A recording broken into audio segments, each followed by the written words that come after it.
बांग्लादेशियों को बहुत बहुत मुबारक हो। आखिरकार सेकंड टाइम उन्होंने विक्ट्री हासिल कर ली इस्टेब्लिशमेंट के ख़िलाफ़ और ये बात साबित कर दी कि अगर एक कौम बन जाए और आपकी आवाम में अगर यूनिटी हो तो कोई भी ब्यूरोक्रेट्स, कोई भी डिक्टेटरशिप नहीं चलने वाली। वहाँ पे आप उनको धूल चटा ही सकते हैं।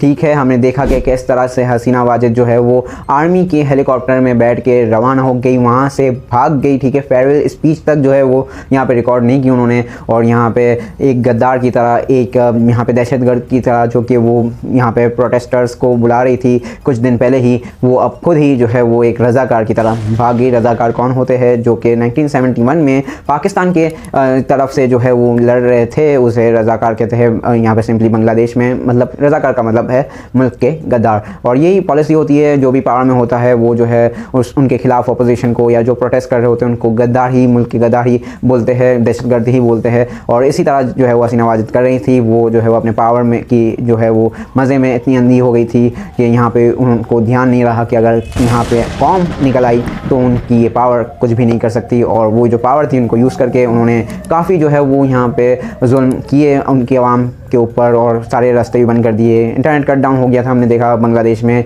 और गोलियों की बौछार भी कर दी आखिरकार, क्योंकि यहाँ पे 200 से 300 लोग भी यहाँ पे अपनी ज़िंदगी से हाथ धो बैठे। लेकिन क्या करें, यहाँ पे राइट्स, हक आपके और यहाँ पे आज़ादी बिना कुर्बानी के नहीं मिलती। ये भी हमने बांग्लादेश से सीख लिया। और पाकिस्तानियों को जो है वो क्या क्या सीखना चाहिए भाई, पाकिस्तान के करंट हालात को देख के हम एक छोटा सा इंटरेस्टिंग सा कंपैरिजन करेंगे इन दी लास्ट। तो वीडियो को लास्ट तक ज़रूर से देखते रहिएगा। जल्दी से हम डिस्कस कर लेते हैं कि आखिरकार यहाँ तक पहुँचे कैसे बांग्लादेश और आगे शायद क्या होगा, क्या एक्सपेक्टेड है। तो यहाँ पे ये जो प्रोटेस्ट है वो शुरू हुआ था स्टूडेंट्स की तरफ से। ठीक है, यहाँ पे स्टूडेंट्स ने कहा कि जो कोटा है, जो जिसमें बहुत ही मेजर जो यहाँ पे परसेंटेज है वो फ्रीडम फाइटर्स और उनकी ग्रैंड चिल्ड्रन को यहाँ पे दी गई है। कोटा में रिफॉर्म्स जो है वो यहाँ पे ईयर बाय ईयर करते रहते थे, लेकिन यहाँ पे बहुत बड़ा चंक जो है वो फ्रीडम फाइटर्स और उनको जो है यहाँ पे उनके यहाँ ग्रैंड चिल्ड्रन को दिया गया था। और यहाँ 50 साल गुजर गए तो भाई स्टूडेंट्स कह रहे थे कि हम भी बांग्लादेशी है, वो भी बांग्लादेशी है, यहाँ पे मेरिट पे आप जॉब्स दीजिए। यहाँ पे माइनॉरिटीज़ के लिए जो कोटा है, या वुमेन के लिए या डिसेबल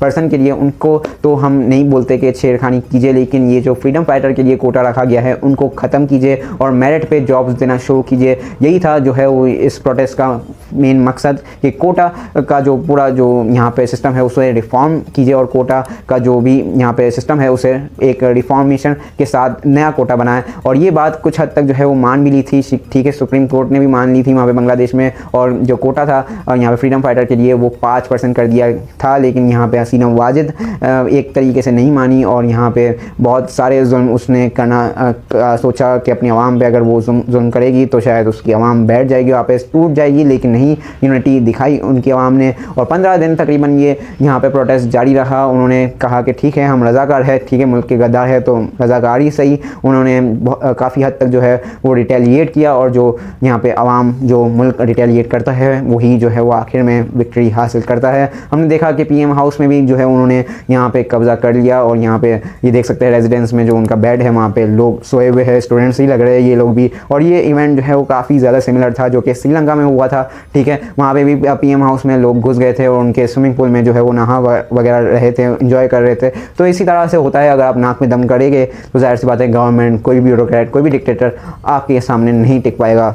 हसीना वाजिद के लिए मुझे काफ़ी ज़्यादा बुरा लग रहा है, क्योंकि उन्हें शायद याद नहीं था कि ये वही आवाम है, ये वही कौम है जिन्होंने 1971 में भी पाकिस्तान के ख़िलाफ़ जो है वो खड़े होकर आज़ादी हासिल की थी और आपसे भी बड़े ब्यूरोक्रेट्स, डिक्टेटर्स को हराया था। तो क्या आप क्या चीज़ है, आप तो लिस्ट ही में नहीं आते डिक्टेटर्स के, तो आप तो हारने वाली थी। आपकी शिकस्त जो है वो यहाँ पे फिक्स थी, लेकिन फिर भी आपने सोचा कि शायद आप जीत जाओ और आपने जो है वो यहाँ पे जुल्म किया अपनी आवाम पे। और देखा हमने कि यहाँ पे कोई भी अगर उल्टी सीधी हरकत करता है तो हम नहीं कहते यार ये तेरे बाप का मुल्क है क्या, ये तेरी बाप की सड़क है क्या। यहाँ हसीना वाजिद तो बोल सकती थी कि भाई ये मेरा बाप का मुल्क है, यहाँ पे मैं जो चाहूँ वो कर सकती हूँ, क्योंकि वो यहाँ पे मुजीबुर रहमान जो कि फाउंडर ऑफ बांग्लादेश है उनकी ही बेटी है, भाई सबको पता ही होगा आपको। लेकिन वो अपनी इज़्ज़त तो लेके डूबी ही, साथ ही साथ अपने बाप की भी इज़्ज़त लेके डूबी। और हमने देखा कि जो मुजीबुर रहमान का मॉन्यूमेंट था उस पर भी तोड़ फोड़ की स्टूडेंट्स ने, और यहाँ पे मुजीबुर रहमान की भी कोई भी इज़्ज़त नहीं रही अब जो है बांग्लादेशियों के आंखों के सामने, क्योंकि अब अब मुजीबुर रहमान शायद अगर ये चीज़ अपनी आंखों से देखते तो बहुत ही ज़्यादा दुख होता उनको ये सब देखते हुए। अब क्या करें, अपनी जो है वो बेटी ने अब ऐसा किया तो किया, अब क्या कर सकते हैं। अब जो है वो यहाँ पे आर्मी ने टेक ओवर कर लिया है, मोर और लेस आप कह सकते हैं कि यहाँ पे जो है वो मार्शल लॉ ही लगा दिया है बांग्लादेश में। लेकिन आर्मी जो है वो कह रही है कि हम आवाम के साथ है, ठीक है, आप अपने घरों में जाइए, प्रोटेस्ट को ख़त्म कीजिए, हम एक पीसफुल तरीके से रिफॉर्मेशन करते हैं, ठीक है, रिस्टोरेशन करने की कोशिश करते हैं। क्या आर्मी जो है वो रिस्टोर करने में कामयाब होगी? काफ़ी बार हमने देखा है कि यहाँ पे आर्मी जो है वो पीसफुल तरीके से जो है वो फ्रेश इलेक्शंस नहीं करवा सकती, और यहाँ पे रिस्टोरेशन पीसफुल तरीके से करना आर्मी का काम ही नहीं होता। लेकिन फिर भी यहाँ पे जो है वो जो आर्मी चीफ की स्पीच में हमने देखा कि वो भी काफ़ी ज़्यादा गड़बड़ाए हुए थे कि अगर वो अपने वादे पे कायम नहीं रहे तो बांग्लादेश की आवाम बिल्कुल भी जो है वो इंतज़ार नहीं करेगी, वो फिर से जो है वो निकल सकती है रस्तों पे और अपने राइट्स के लिए फिर से जो है वो यहाँ पे लड़ेगी और यहाँ पे आर्मी को भी धूल चढ़ा देगी। ये बिल्कुल दिखता है यहाँ पे बांग्लादेश की आवाम में कि यहाँ पे बहुत ही ज़्यादा यूनिटी है। तो आर्मी चीफ भी जो वो है वो घबराए हुए थे उनकी स्पीच में। तो मोर और लेस जो है वो बांग्लादेश ने फ़िलहाल विक्ट्री हासिल कर ली है और उनके लिए बहुत ही ज़्यादा खुशी का ये दिन था और खुशी का माहौल है और ये बेसिकली सेलिब्रेट करना ही चाहिए, ठीक है। जितना उनमें गुस्सा वगैरह था, जो चीज़ें उन्होंने की, अब उतनी ही उन्होंने को खुशी है और इंशाल्लाह जो है वो बेहतरी की तरफ बांग्लादेश जाएगा। यहाँ पे करंटली पाकिस्तान के बारे में बात करें तो पाकिस्तान रिटेलिएट क्यों नहीं कर रहा अभी तक? दो मुल्क जो है वो उनके सामने ही रिटेलिएट कर चुके हैं, ठीक है, लेकिन फिर भी पता नहीं कौन सी हमारी बर्दाश्त की जो लिमिट है वो नेक्स्ट लेवल है। पता नहीं 2-3 जो है वो वजूहत है जो बड़े जो मुझे यहाँ पे मसले लगते हैं पाकिस्तान के साथ। वो ये है कि यहाँ पे जाहिल लोग ज़्यादा है, ठीक है, इलिटरेसी यहाँ पे ज़्यादा है। लिटरेसी रेट आप जाके चेक कर सकते हैं, बांग्लादेश और श्रीलंका दोनों मुल्कों में हमारे से ज़्यादा लिटरेसी रेट है और श्रीलंका का तो बहुत ही ज़्यादा 94 प्लस लिटरेसी रेट है, तो वहाँ तक तो हम पहुँच ही नहीं सकते कभी भी।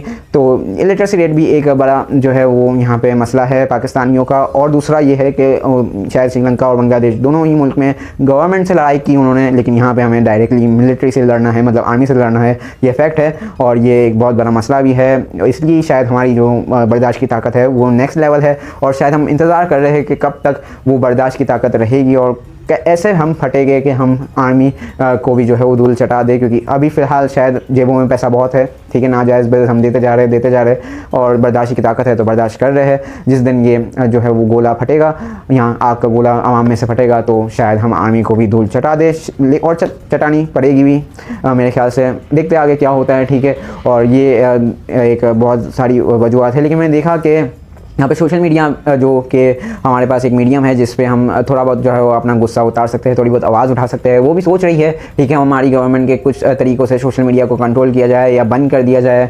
और लेकिन मैं आपको एक बात बता दूं कि हम नॉर्थ कोरिया नहीं है, ठीक है। हमारे ऊपर अगर इतनी पाबंदियाँ आप लगाओगे तो हम शायद जल्दी फट जाए, वक्त से आने से पहले ही फट जाए, क्योंकि हमारे ऊपर जो है वो ऐसी तरीके से आप पाबंदी लगाओगे। और अगर सोशल मीडिया आपने बंद कर लिया, जो कि एक वाहिद मीडियम है यहाँ पर लोगों का गुस्सा उतारने के लिए और थोड़ी बहुत आवाज़ उठाने के लिए, और बहुत सारे लोगों का रोज़गार भी जुड़ा हुआ है, ठीक है, सोशल मीडिया से पाकिस्तान में। तो यहाँ पे अगर वो बंद हो गया तो मेरे ख्याल से शायद हमारी आवाम रस्तों पे निकल आए। फॉर गॉड सेक यहाँ पे ये चीज़ जो है वो पाकिस्तान में भी जल्दी देखने के लिए मिले, क्योंकि पाकिस्तान के भी हालात कोई यहाँ पे अच्छे नहीं जा रहे कि मैं कहूँ कि यार ऐसे हालात कभी भी ना हो, हम PM हाउस में कभी भी ना घुसे, भाई खुदा करे। लेकिन जाहिर सी बात है आगे कुछ दिख नहीं रहा ऐसा कि भाई हम ऐसी दुआएँ मांगे। हम तो ऐसी दुआएँ मांग रहे हैं कि पाकिस्तान में भी आवाम जल्द से जल्द बाहर निकले और यहाँ पे भी हमारी जो कौम है वो एक कौम बन जाए, और फिर तो कोई भी डिक्टेटर, कोई भी ब्यूरोक्रेट हमारे सामने नहीं जो है वो टिक पाएगा इंशाल्लाह। बाकी मैंने देखा कि सोशल मीडिया पे जो है वो अभी हमारी कौम किस तरफ जा रही है, आवाज़ें वगैरह उठा रही है, लेकिन सारी वो बरज़क एक ड्रामा सीरीज़ है जो कि ज़िंदगी या Z5 कुछ है, दिमाग ख़राब इंडिया का, जिस पे एयर हो रहा है, ठीक है, इंडियन चैनल पे जो है वो एक एयर हो रहा है ड्रामा, उसकी जो है वो दिमाग ख़राब पीछे पर लगी हुई है, क्योंकि वहाँ पर जो कास्ट है, जो डायरेक्टर है वो सारे पाकिस्तानी है, ठीक है। तो पाकिस्तानी भी ऑफकोर्स उनके फ़ैन्स हैं, पता नहीं कौन फ़ैन है कौन देखता है, उसके पीछे लगी हुई है कि यार बरज़क का मतलब भी पता है, उसमें क्या आप जो है वो पोर्ट्रे कर रहे हो, LGBTQ वगैरह जो है वो यहाँ पे आप पोर्ट्रे कर रहे हो हमारे बच्चों का। क्या मैं मानता हूँ कि रिलीजियस पॉइंट ऑफ व्यू से, कल्चरल पॉइंट ऑफ व्यू से ये सारी चीज़ें भी ज़रूरी है, आवाज़ उठानी चाहिए। और बरज़क भी जो है वो ऑफ एयर हो गया है, ठीक है, यहाँ पे ज़िंदगी से, अजीज़ ज़िंदगी से, लेकिन यहाँ पे ये चीज़ें जो है वो मायने नहीं रखती।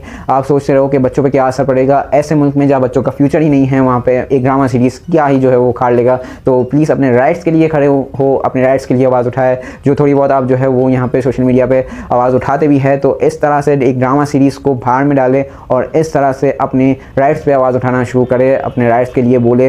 ठीक है, फ़लस्तीन के लिए तो हम आवाज़ उठा ही रहे हैं, बाइकआउट कर रहे हैं, लेकिन हम शायद यहाँ पे पाकिस्तान में भी बाइकआउट कर सकते हैं। पाकिस्तान के लिए ही किस तरह से मैं क्लियरली नहीं बोल सकता, लेकिन एक जो है वो दे देता हूँ कि सबसे बड़ी इंडस्ट्री जो है यहाँ पे पाकिस्तान की वो आर्मी की है और उनके प्रोडक्ट्स हम बाइकआउट कर सकते हैं आवाज़ उठाने के लिए। लेकिन वही बात है कि कोई भी ये चीज़ नहीं करता।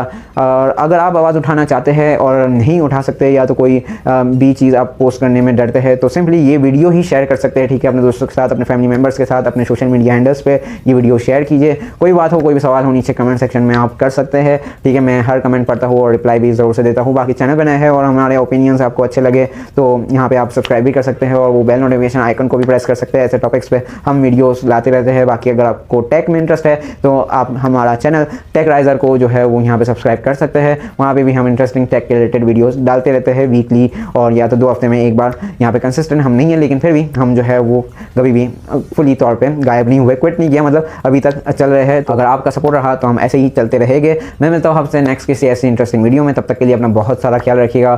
थैंक यू, अल्लाह हाफिज़, टेक केयर।